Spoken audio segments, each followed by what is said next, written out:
Ja, då har vi kommit ut till ett åkeri här i närheten av vårt huvudkontor från Ledson, och det är åkeriet Famjo som har ställt upp med en Volvo FH version 3 som är från 2011.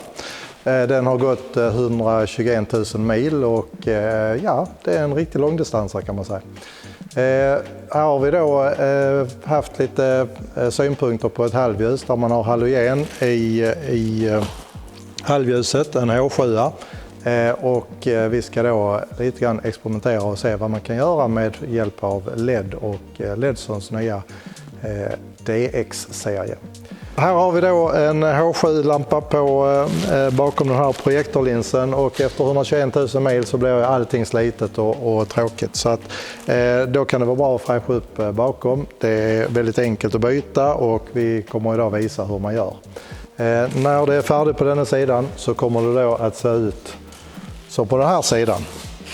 Och som Alfred då, som är med i det här åkeriet, han sa det ser ut som bilen är 10 år nyare, och det gör det faktiskt. Det gör en jäkla skillnad på utseendet från det här gammeldags gula till det lite modernare xenonvita.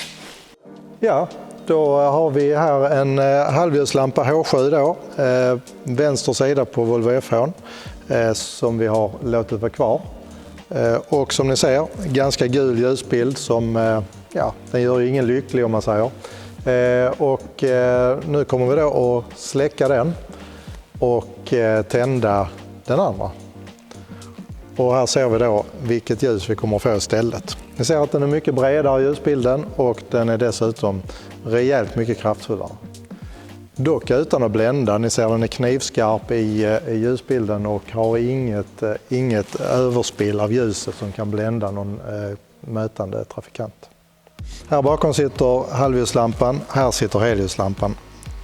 Det vi ska fokusera på idag på grund av platsbrist och annat i helljuslampan, det är halvljuslampan. Det är den som är mest akut att göra vid. Här inne har vi då en H7-lampa som vi ska vrida loss.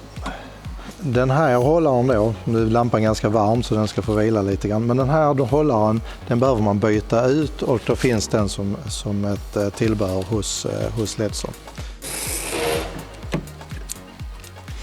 Så där har vi kontaktstycket och då har vi separerat den ifrån lampan.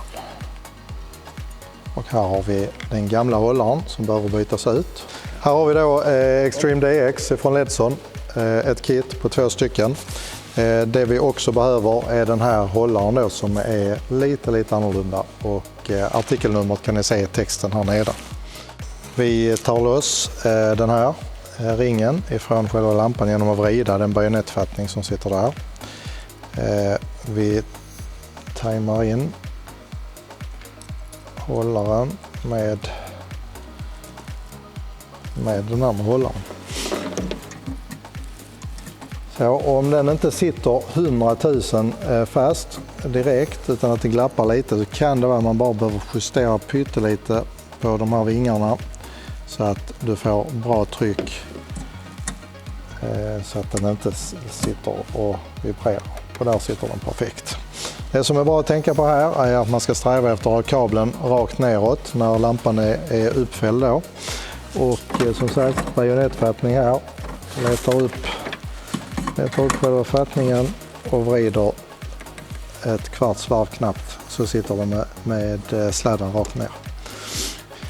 Därefter stoppar man i kontaktstycket, gömmer ner ballasten här nere i strålkastaren. Den kan bara ligga helt för sig själv. Det som är viktigt här nu är att se till så att fläkten har fritt andrum, så att inga sladdar eller någonting stoppar fläkten. Och därefter så är det bara att sätta på locket in och vrider fast. Det är bara att stoppa in lampan här igen. Här kan det ibland vara bra att vara 2 för att hålla kvar den där. Men förhoppningsvis ska jag klara att fixa det själv. Så.